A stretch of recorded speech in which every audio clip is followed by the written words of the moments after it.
नमस्कार, आप देख रहे हैं न्यूज फॉर नेशन और मैं हूं प्रियदर्शन।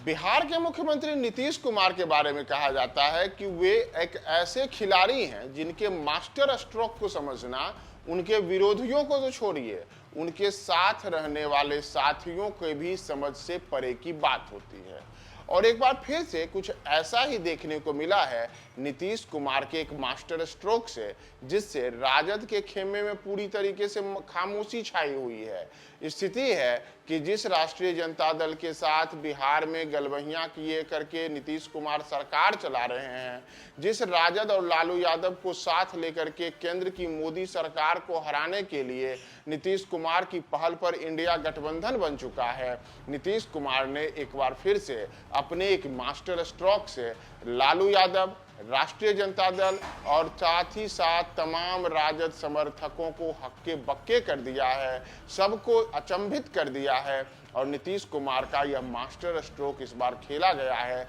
महिला आरक्षण को लेकर के। जी हाँ, महिला आरक्षण, जिस महिला आरक्षण को लटकाने की दिशा में लालू यादव पर आरोप लगते रहे हैं कि वे शुरू से महिला आरक्षण विधेयक के विरोधी रहे हैं। यहाँ तक कि जब अटल बिहारी वाजपेयी की सरकार हुआ करती थी तो उस सरकार के दौरान भी राष्ट्रीय जनता दल के जो सांसद थे उस समय उन्होंने लोकसभा में जोरदार हंगामा किया था। और इतना ही नहीं, जब केंद्र में डॉक्टर मनमोहन सिंह की सरकार हुआ करती थी तो उस सरकार के दौरान भी आरोप लगे कि राष्ट्रीय जनता दल ने मनमोहन सिंह की सरकार को चेतावनी दी थी कि अगर आप महिला आरक्षण विधेयक लोकसभा में लाते हैं तो हम आपकी सरकार से समर्थन वापस ले लेंगे।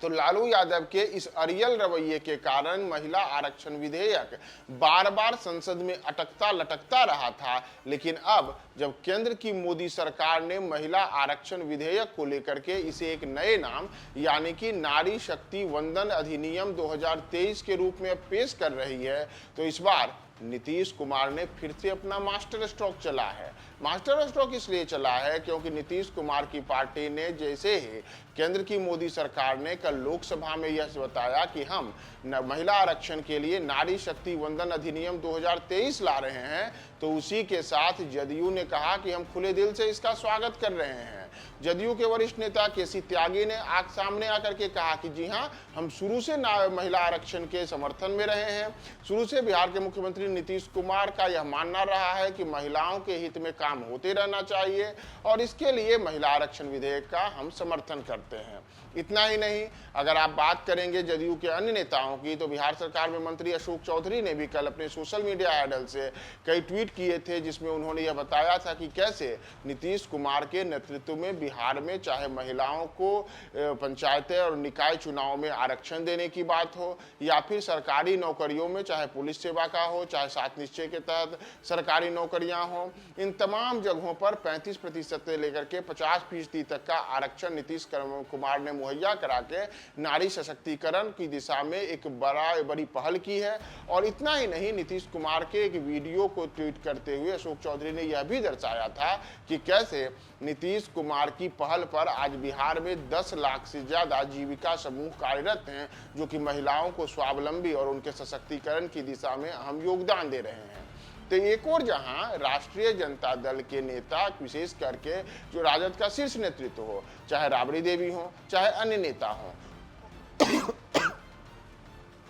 उन्होंने नारी शक्ति वंदन अधिनियम के लाने के बाद साफ तौर पर कहा कि इस अधिनियम को लाने के बाद भी महिलाओं को महिला आरक्षण के तहत जो ओबीसी कैटेगरी की महिलाएं हैं या फिर जो अन्य कैटेगरी की महिलाएं हैं, उनकी हकमारी पर भी हमें ध्यान देना होगा। तो एक और जहां राष्ट्रीय जनता दल के नेता महिला आरक्षण विधेयक को लेकर अलग अलग किस्म की बातें कर रहे हैं, और दूसरी ओर जहां राजद के ऊपर यह शुरू से आरोप लगता रहा है कि राजद ने महिला आरक्षण विरोध के लेकर के शुरू से विरोधी रवैया अपनाए रखा। लालू यादव ने कई मर्तबे यह साबित किया कि वे महिला आरक्षण के विरोधी हैं, उन पर यह आरोप लगते रहे। तो दूसरी ओर मोदी सरकार के द्वारा लाए गए नारी शक्ति वंदन अधिनियम को समर्थन करके अब जदयू ने कहे तो एक बार फिर से अपना एक मास्टर स्ट्रोक चला है और नीतीश कुमार ने फिर से यह साबित किया है कि उनको समझना बड़ों बड़ों की बात नहीं है, वो जो करते हैं वह केवल नीतीश कुमार ही जानते हैं। तो एक और जहां वे लालू यादव के साथ बिहार में भले ही सरकार चला रहे हों, लेकिन अपने सिद्धांतों की राजनीति करने के लिए मशहूर नीतीश कुमार ने एक बार फिर से यह साबित किया है कि वे अपने ही मन की करते हैं, वे अपने सिद्धांतों पे अडिग रहते हैं। और एक बार फिर से उन्होंने नारी शक्ति वंदन अधिनियम यानी कि महिला आरक्षण को समर्थन दे करके, मोदी सरकार के इस विधेयक को समर्थन दे करके राजद खेमे में एक बड़ा सन्नाटा फंसा दिया।